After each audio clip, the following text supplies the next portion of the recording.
अस्सलामुअलैकुम, इस्तकबाल है आपका हमारे यूट्यूब चैनल पर। इस वीडियो में हम बुनियादी अल्फाज का इस्तेमाल जुमलों में करना सीखेंगे, जो कि हम बिल्कुल बेसिक वर्ड्स लेंगे, यानी बुनियादी अल्फाज लेंगे और उनका हम जुमलों में इस्तेमाल करेंगे। तो चलिए बने रहिए हमारे चैनल के साथ। अगर आप चैनल पर नए हैं तो चैनल को सब्सक्राइब कर लीजिए और साथ में बेल आइकॉन का बटन भी प्रेस कर दीजिए, ताकि हमारे आने वाली तमाम वीडियोज़ की नोटिफिकेशन आपको मिलती रहे। तो चलिए शुरू करते हैं। पहला वर्ड है हमारा गो, जिसका मतलब होता है उर्दू में जाना।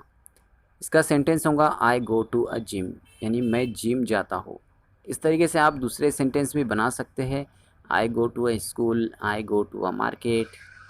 ओके, नेक्स्ट है वेट, जिसके मीनिंग होते हैं इंतज़ार करना। इसका सेंटेंस होगा इंग्लिश में I will wait for you. I will wait for you, मैं तुम्हारा इंतज़ार करूँगा। कम, इसके मीनिंग होते हैं आना।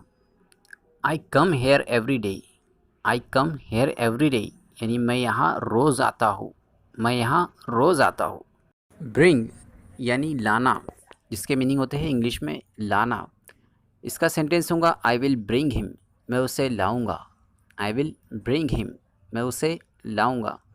आज के लिए बस इतना ही। मिलते हैं नेक्स्ट वीडियो में नेक्स्ट टॉपिक के साथ।